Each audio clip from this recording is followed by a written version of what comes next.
What is good, everyone? This is your host, Deanna Radulescu with Label Free Podcast. To live your best life, you must live label free. As always, bring you incredible guests from all over the world, so sit back, relax, and tune in. My next guest is co-founder and creative visionary behind Naked Revival. He is also a director and producer of multiple documentaries and docuseries, including the award-winning Raising Global Citizens, Finding Nowhere, Colombia, Revive, and the author of Getting Naked, the Bare Necessities of Entrepreneurship and Startups. Please welcome Joel Primus. Joel, welcome to the show. Thanks for having me. I have to say, you have incredibly blue eyes. I just noticed this. Thank you. Yeah, I get asked if they're like real, if they're real or fake a lot. So all yours? My dad has the real blue eyes, and my mom has blue eyes too, but they're like a darker blue. So I got his eyes. Is that like Scandinavian? Because they're like that icy Polish. Oh, Polish. Got it. Well, I didn't mean to set us off. That I just thought the moment they're stunning. Thank you. You're good. Thank you very much. You flatter me. Well, I think you've got a lot going on as well. I want to start off with. Well, geez, I don't even know where to start off. I forgot to. Did I mention that you guys? He's also the host of the Ramble podcast. I must have like missed that part too. So he's a podcaster. That's the funny thing about entrepreneurship, right? Is like the label. This is to get right into labels, right? It's when you say you're an entrepreneur, they're like, well, what do you mean? What does that mean? And then you're like, okay, you pick one thing, and that's the box people put you in. But part of the wonderful thing about being an entrepreneur is that you kind of like a lot of stuff. Yeah. Right? And you're so curious about life that you want to go here, there, and everywhere. Yeah. And it's hard to say, hey, this is what I am. This is what I do. Because it's fun to explore all the different interests you have in life. Yeah, and you've explored quite a few. So you were a long distance runner, and that you were an elite long distance runner. And is that when you started Naked Revival? Right? Is it the underwear? Yeah, it's a really interesting and conflicting part of my history because let's hear it. Conflict, everybody loves conflict a little bit, right? I mean, I think that we all. Let's backtrack a little bit here, right? So we're born into this world where we stand no chance but to be sort of baptism by fire, given all of these different labels of who we are, what we should do, from our parents, from our teachers, from our priests, from our, from government officials, whatever it is, we're told all of these things. And we're kind of set on this path, right? Because society likes to organize things, and I get that, right? And so for me, this is why I say this is a conflicting thing. When I was a runner, I was so grateful for the experience that it gave me in terms of learning discipline, in terms of learning risk and reward, in terms of the ability to push my limits and see where I could take my body. It removes doubt. It says, hey, I'm this good. No, I think I can be better, right? And so that was such a gift that it gave me. But the dark side of what happened was there was this feedback loop, right? Where I became I was a good runner. And so I became this person who became addicted to the success and addicted to the feedback loop of winning equals goodness, right? Yeah. And then it's not like a poor me story, right? I'm not trying to make it that. What ended up happening was I'd represented Canada a few times internationally, and then I had a full ride. I was actually in your neck of the woods. I was down in North Carolina, and I competed in South Carolina. You're South Carolina, right? No, I'm in Chicago, but I'm familiar with North and South Carolina. Sorry about that. That's okay. That's all right. Beautiful area, though, North South Carolina, and great food. I love Chicago. Talk about great food. But so I ended up rupturing my Achilles, and I lost my scholarship. And I had the first real identity crisis of my life, because when I felt inside that I was done with the running, everybody's like, well, what's wrong with you? Like, why would you do that? And all of a sudden I felt bad for deciding to do something I wanted to do because I was pushed into running by my parents, right? And I was sort of encouraged to keep doing it. Sure. And I became very disgruntled with it and very frustrated that this idea of like, well, my heart's telling me to go this way. And all of a sudden that's upset every single other person in my life. And I was ready for a change. I was done with it. And how it ended up leading to Naked was I was so upset with everybody and myself for having left this label of being a runner, being a good runner, being a good boy because I was good at something. I hitchhiked across the country. I literally did not tell anybody, packed my bag. I told my dad, and then like day of, I told my mom, I'm hitchhiking across the country. I'm leaving people behind. And that freed me. Yeah, liberating. Totally. And then this is a long story long, I apologize. That journey took me to Peru, and it was in Peru where I ended up finding some underwear. Well, I needed some underwear, which led to the inspiration behind starting an underwear company. So I'll leave it there. But that's it all got started. Yeah. Yeah, but I also heard that when you started it, weren't you on national TV in your underwear? Yeah, I have a sickness, and it's I don't have a sickness. I have a disease, and it's called jumping into things too soon. And I just kind of this blind faith that it's all going to work out no matter what I do. And sometimes I love it, and sometimes I'm like, oh, what have I done? That was one of those situations where I had made a few pairs of the underwear. I had a friend's grandma sew some. Oh wow, cool! Just prototypes, like very, very, very prototypey. Yeah, yeah. Any entrepreneur who's listening to this will know what I mean when your first. Well, I was a fashion designer, so I know like kind of a little bit of the process and what it takes. You know, not underwear, but just clothes for women. So yeah, you know, you got to have your prototype, your samples, and you know, then you go from there. So I make this prototype, and somebody I knew is at the television network, and they go, hey, you want to go on Dragon's Den, which is your Shark Tank? Okay. I'm like, yeah. And not really having any idea what it really meant that I was about to, like, I didn't understand business. I didn't understand valuations. Sure. And how to capture market share, et cetera, et cetera. But I jumped in, and next thing you know, I'm on national TV. I'm standing there in my underwear. I love it. They're like, hey, I think this will make good TV, strip down. And then, you know, you can imagine this. When they started roasting me, all of a sudden, you know, your whole body goes tingly and red, and you're just like, you're feeling all embarrassed, and you have nowhere to hide. Yeah, right. You know, so that's that. But when the show aired, people kind of appreciated the tenacity, and things started to roll. Absolutely. I'm very much like you as well, where I just will do, like, if I have this idea, I'm just going to do it, right? And sometimes it works out. Well, most times it works out. Other times it's like, maybe I should have thought about that. But do you regret it? I mean, I feel like that's just like that's kind of part of your story now, part of like your personality, and saying, yeah, I went on national TV in my underwear. And well, you want to know, I by the time this podcast airs, I'll have made a decision, but I've just been asked to go on Japan's Dragon's Den. Oh, so it's really interesting. So I would have a translator if I went. Okay. Yeah. And the show's called Reiwa no Tora, which is Money Tigers. It's actually the original. And so I'm kind of in a bit of a nostalgic, contemplative place. Do it. Well, do it. I'm sure you still look great. Do it. You know, 15 years later, should I, you know, do I still got it kind of thing? But yeah, I'm posted everywhere. Absolutely.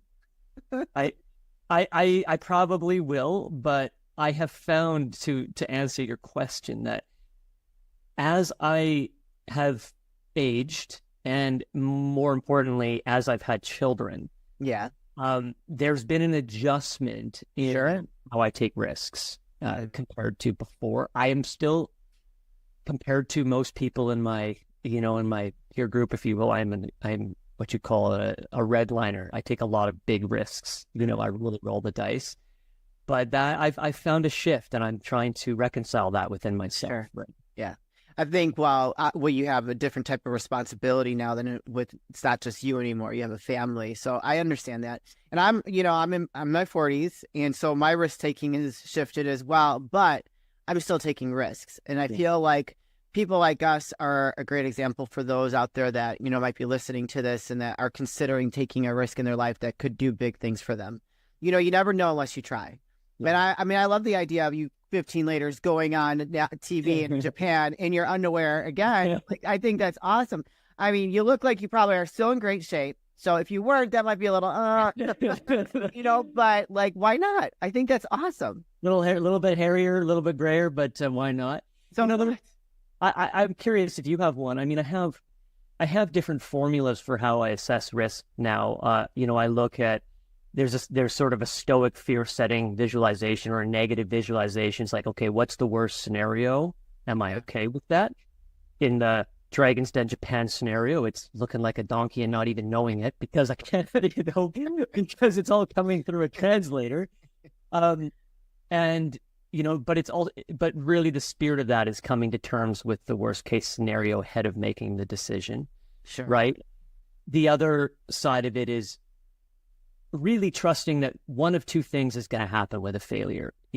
One is that you're going to learn something no matter what. And that is true. I know it's a bit cliche, but it's true.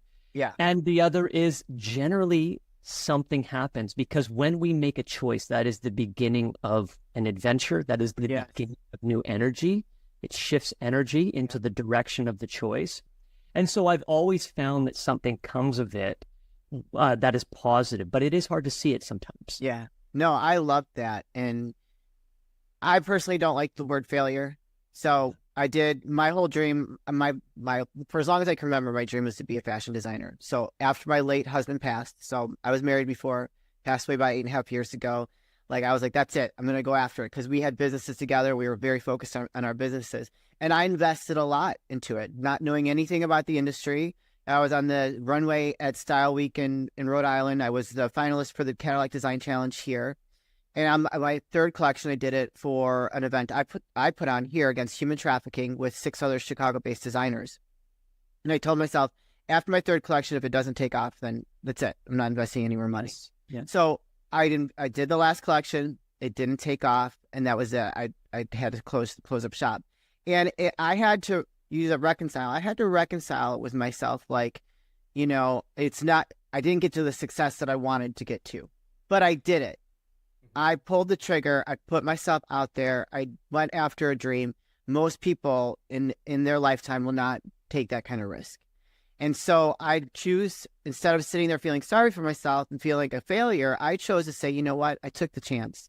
And I created some incredible memories, an incredible brand. And I can't ever I can't regret making that choice. I think what you did was really, really powerful. And there's a really important lesson in there, in that we have to understand the motivation behind our choices, right? And so when you came to the point in which you said, all right, if this one doesn't go, I am okay with that. I am prepared to move on into different things. For the person who says, I'm not going to be okay with that. Yeah. The question that they have to ask themselves is, why am I not okay with that? Right. Because something that I've found in myself as I've gone through business decisions, life decisions, is understanding the context of my thought process and what is informing my decision to not be able to let go of something. Is it ego? Is it pride? To your point, like, let's use the word failure. If I am unwilling to fail, what is that? What happened to me that I can't have that thing, right? And I can't let go of it and move on and find new paths for myself. I think that we all need to spend time understanding how we are thinking about things, and what is, I'm repeating myself, but what is informing that decision. And so for you, just a question back to you, how were you able to just be so strongly grounded in that, you know what, it's okay. I made this, I drew this line in the sand, and I'm going to stick with it. Well, I had to reflect on, not knowing anything about the industry. I knew how to sew when I was a teenager. I made a lot of my own clothes, but I didn't know how to make patterns. I didn't know how to do any of that. So I had to reflect on that journey of, number one, it was a dream of mine. I went after it, even during the worst of times, having to put my life back together after losing almost everything. That's number one. Number two, getting to a runway, having a successful Kickstarter, being a finalist for the Cadillac Design Challenge. Like, these were all very positive things, and so when I look back, like, okay, I didn't reach the financial goal that I had, but I did reach the goal of being a successful fashion designer, being recognized on different platforms for what I had accomplished. And so, if I was to ever do it again, I would do things a lot differently. That's a possibility as I get a little bit older and, my things shift in my life. But like, I learned a lot, and it was fun, and I did it. Like, I did it. Like, a lot of people would never take that risk. And that's what a lot of people have said to me over the years. Like, you took that risk to do that. I remember my little sister was like, well, you don't think that anybody else would want to be a fashion designer? And I'm assuming that was her feeling towards me, a little like resentful that I took that risk, and she's never done that. Her feeling towards herself, you mean? Correct. Yes, Yeah, correct. She's not a risk taker. Very, very like careful and calculated. I'm like, There's an interesting thing about, trusting our nature in that regard, right? Where if she's not a risk taker, is that truly her nature? Or is the resentment that she feels towards your willingness to take risk pointing to the fact that she actually wants to be a risk taker? Yeah. But she's choosing to build her life around the fear of leaning into that, right? Yeah. It's so refreshing to hear you say one thing that I've found, and I'm sure everybody who's listening on this, we probably have so many successful people who've done great things listening to this podcast. And if they're anything like me, they're probably very hard on themselves, and they don't look at the way you just listed all those wonderful accomplishments you had as a practice of sort of regrounding yourself or recalibrating yourself in gratitude and lifting yourself up. Whereas, because I've always had, originally I thought happiness was getting what you want. And as time has gone on, I realize it's wanting what you have, at least to me. And that comes from this ability to look at the things we've done and be like, wow, look at all those things, right? Mm-hmm.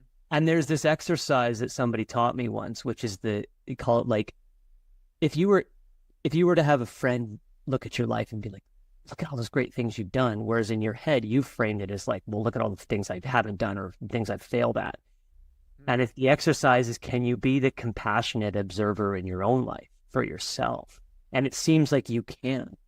I try to, but it's not always like that. You have to, it's an exercise, like you said. And, instead of sitting there being like, woe is me, I didn't reach this level of success that in my mind, that was the goal. I did reach different other levels of success. And so there were moments that I was crying like, oh my God, I'm a failure. But then I looked at it, I had to tell me, no, I'm not. I wasn't a failure. I think pulling the trigger and trying something, chasing a dream, like whatever that might be, that is taking that first step towards it is a success in itself. Because a lot of people are frozen at the start line. Yeah, the paralysis. Our brains, fortunately and unfortunately, are designed to keep us safe. Yeah. And so the more time we spend in our heads, we tend to be able to rationalize ourselves out of any choice. Oh. But our spirit, our nature, our soul, that's designed to make us soar. And that's designed to take us on the adventure that is our life. Yeah. But it's so hard to go between the power of the brain and the power of the soul and the nature and our nature that's calling us towards some kind of goal is a much softer and subtler power. We can feel it. Yeah. But because it doesn't say things specifically like our mind can to us, and it doesn't have that nasty voice like our mind can have, the critic. True. Yeah. It so often loses out, and it's so sad.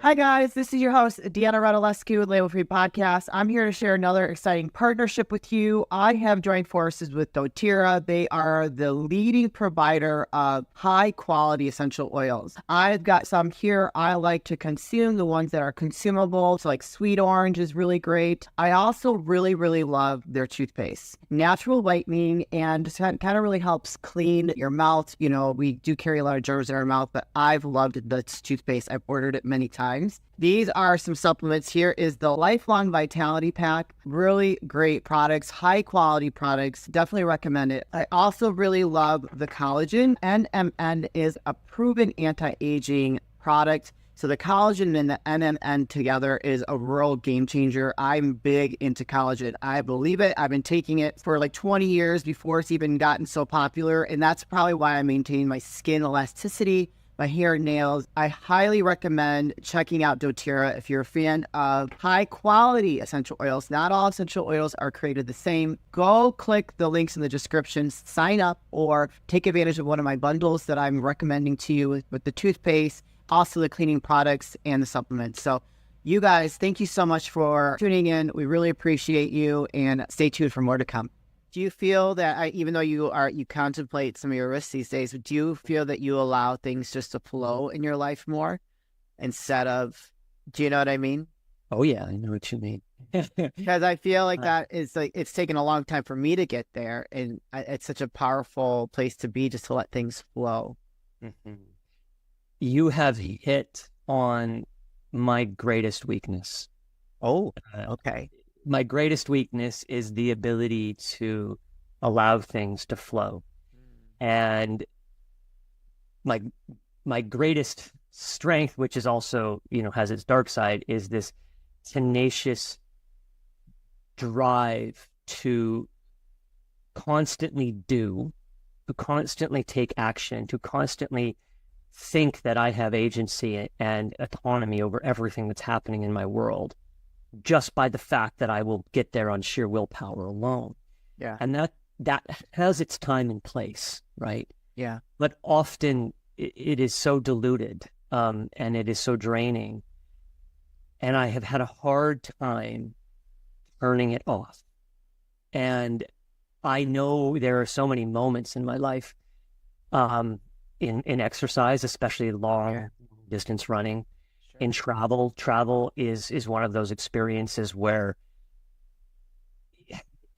you can, I think this was easier without phones, before we had phones, but where you would go to a place and you could let the place take you and carry you.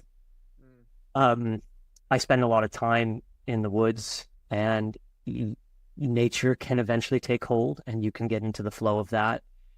But in my working environment, where there are pings and dings from phones and computers and notifications and this and that all day long, I find myself still struggling to step out of the mechanicized desire to control and move things through my own efforts, and just letting go and letting in flow. And I think that is what the next half of my life is going to be dedicated to. Yeah.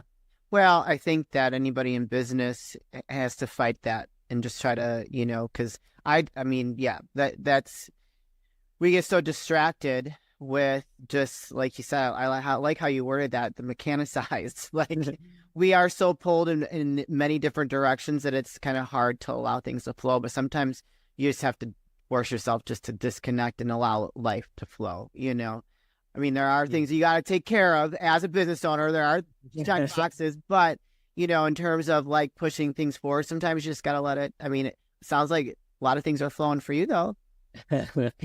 Yeah, I think you could appreciate that. Absolutely, they are. And underneath the surface, like most entrepreneurs, 99% of it is struggle. 99% of it is rejection. 99% of it is frustration.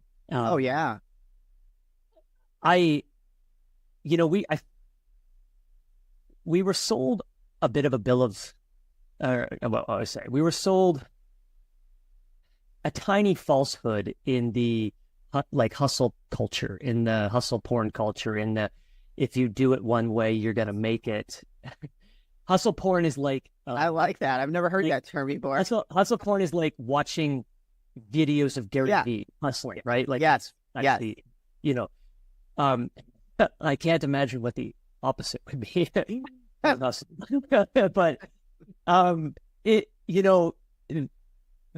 wired us into this idea that productivity at all costs was going to move things forward. Yeah. And I think that there's a natural progression to things if we just stick with them, and we stick with them a little gentler, a little more gently, a little slower, still sticking to the getting things done, but not having to put them all in these very regimented boxes. And this is where I'm wanting to go. There's a lot of literature coming out. Cal Newport has books coming out on it, work-life balance, these types of things, where I think that is showing that there's sort of a collective consciousness amongst us all. Yeah. That is saying, okay, I think we pushed the dial a little too far and we got to bring it back, because this goes back to how much of our effort is driving the needle. And I think obviously how much of it is luck, how much of it is serendipity and being able to consistency. But again, softer consistency. Yeah. Being willing to succeed over the long tail. Like there's this, being a runner, this is actually an Illinois-based runner. His name's Dathan Ritzenheim. Okay. He's one of the greatest runners ever in the United States. Oh, wow. Okay. He said, I accomplished everything I wanted to in my career when I look back, but it took me 15 years longer than I thought. And that goes to if I just am really productive, I'm going to accomplish it all in a year or 2 or 3. And things happen over the long tail. Yeah. And that's hard to do when we're constantly online, seeing people being successful every day. Yeah, but what we're seeing online isn't the full truth. It's not the full story, And I think that, like you said, that we have deluded ourselves into believing that narrative, right? I mean, sometimes I get caught up in that, like, oh my God, I got to do this. But if I need a day just to relax and just to kind of like hit the reset button, I have to allow myself to do that, because tomorrow, it's going to all be there tomorrow, and it'll be fine. One day is not going to kill me. One day is not going to destroy the podcast or the business that I have behind it. That's a fallacy. That's not the truth. So, I appreciate the things that I see online, but I also realize that a lot of things that we're seeing is a narrative they want you to see. It's not the whole truth. You don't know what's going on behind closed doors. I mean, I know I don't post all the nasty stuff online. I mean, nobody wants to see. Well, I guess some people like to see that it's like a train wreck, right? But, like that's the truth of it. They say Instagram versus reality. I mean, it's the truth. It's part of the reason I wanted to film the show Revive. So Naked Revival is my new company, and Revive is the camera came out day one. We brought in a camera crew day one to film what essentially has been the train wreck to your point of trying to launch this new business. And that's the side I wanted. I didn't want a train wreck for the sake of a train wreck, but I did want a completely honest, long form take on just how hard this is, because I've never once spoken to an entrepreneur who doesn't have my own story. My story is not unique. Right. Every entrepreneur is on the same journey. Yes. Right. It's not easy being us, man. It's not easy. But it's worth it. It's worth it because of who it's not. Here's my view on that. It's worth it because of who you become in the process. Again, that sounds cliched. One thing that I've learned, because I've had a lot of successes and I've had a lot of very expensive failures, right? And I have learned that if I'm not enjoying what I'm doing, then there's no outcome that's going to be worth, right? No financial freedom that's going to be, because that financial freedom is a maybe. It's always a maybe, right? And we've all lost people in our lives. This is, again, very cliched, but I had a dear friend investor who died very early on in Naked, and it can just get cut off like that. Yeah. So this idea that there's something down the line, it's the freedom that you get to have as the choice of being an entrepreneur, to cultivate yourself against all the challenges that you face every single day, and become the person that you're trying to become the person that could be capable of that success, could be capable of having the audience size they want, controlling the billions of dollars, which you can't control day one, right? But also the person who's able to find the strength through the hard lessons that they've learned to be a good father, be a good partner, but most importantly, I think, is to be comfortable and happy with who they are, right? And so that's what I think the gift of entrepreneurship is. We can do that in anything. We can do that in any job. Yeah. But there's just this kind of, because it's all on you as an entrepreneur, you really do have to look in the mirror every day. Oh God, yeah. Face those demons every day. Yeah. And if you're, I think it forces you to grow as an individual. So yeah, I mean, I 1,000% agree with you there. Where are your documentaries or docuseries? Where are they located? Where can people tune into those? So Finding Nowhere is not out yet. Or it'll be out in the fall. Revive will be out in the fall. Okay. Raising Global Citizens, you can check out at raisingglobalcitizens.com or on the Go Traveler Network. It's on Apple TV. Cool. It's on Amazon Prime. It's in a few places. But joelprimus.com has all those things. Okay. You can kind of see all the little. I like your website. I like the way it's set up. It's very cool. And then let's talk about Naked Revival and your underwear brand. Here's the thing. So I read a little about you when I was stepping on this podcast, and I love that you dove into this journey of building this podcast and being kind of fearless in the process.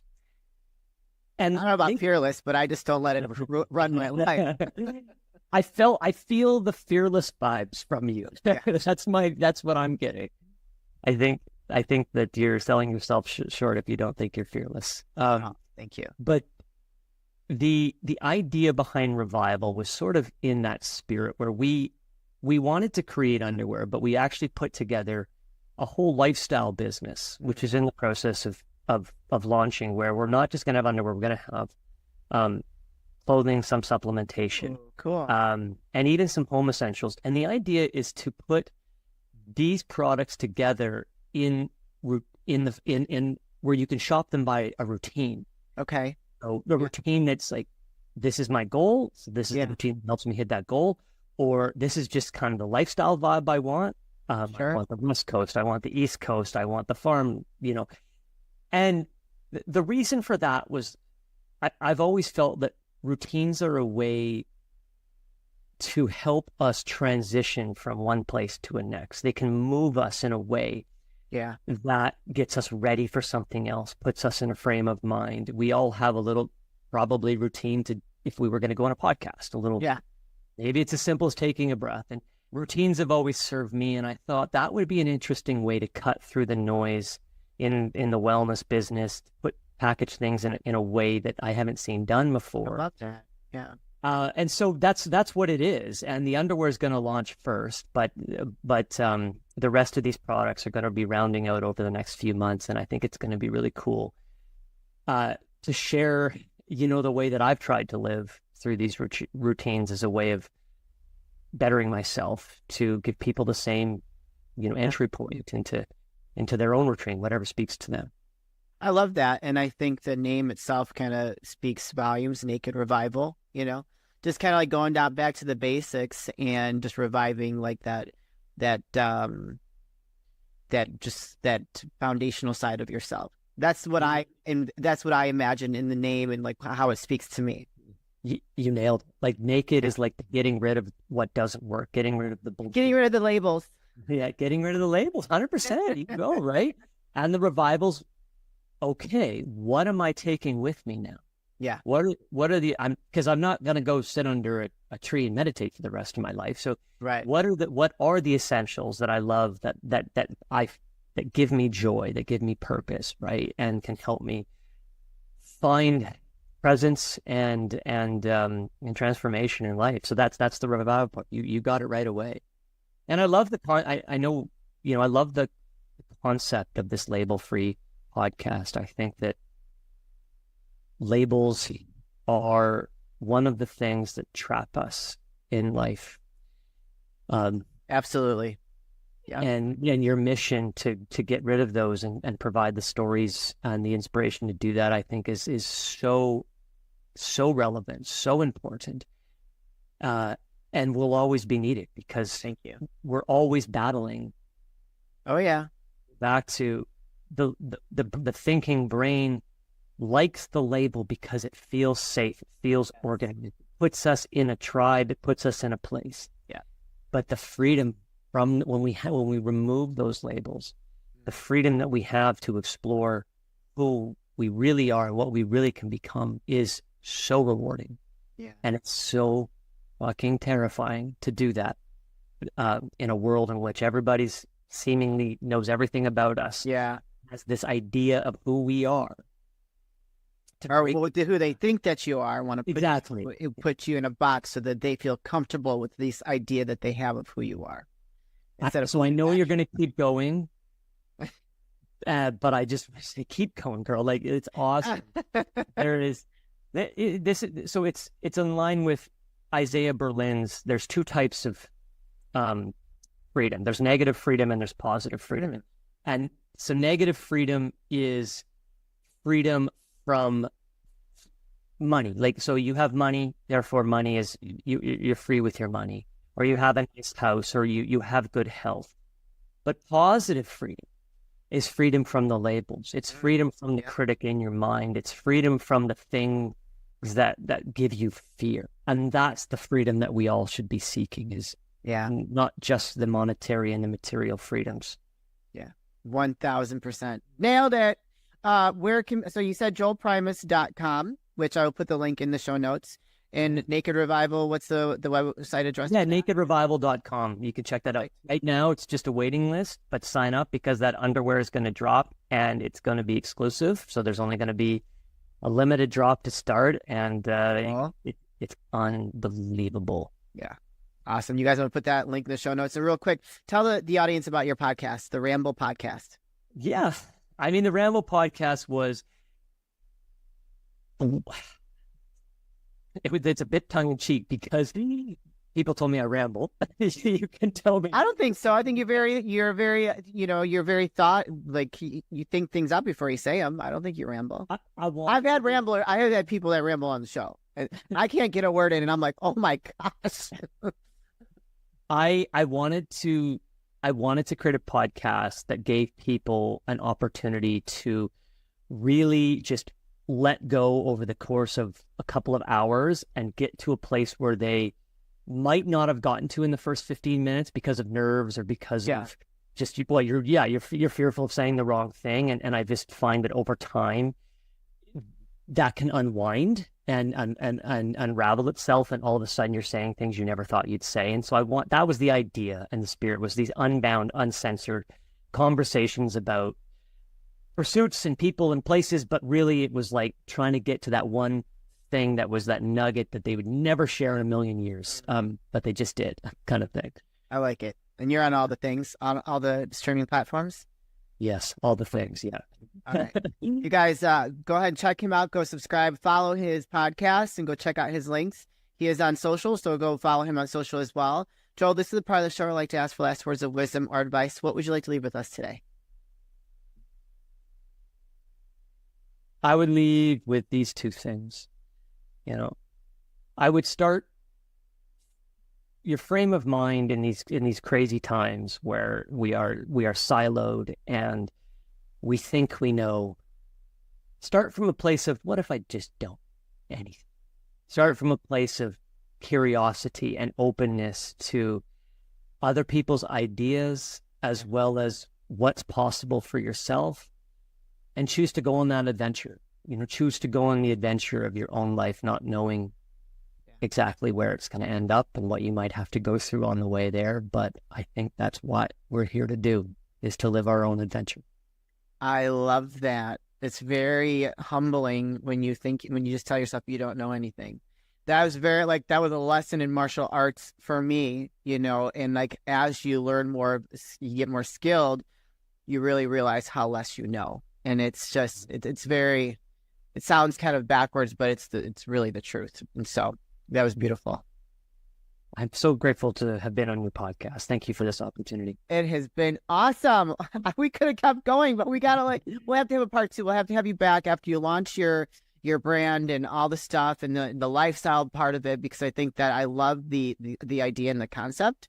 And I think it's very grassroots. Like, okay, you know, let's just get back to the basics. And I think people are going to really align with that, because we see so much stuff all the time thrown at us, and something like that I think is going to be a game changer. So thank you, Joel, for sharing your wisdom and your stories with us today. Thank you. Bye, everybody. You're welcome. You guys, this is your host, Deanna Radulescu with Label Free Podcast. To live your best life, you must live label free. As always, don't forget to subscribe, follow, rate, review, comment, share, all those good things. And I'll be back soon with more dynamic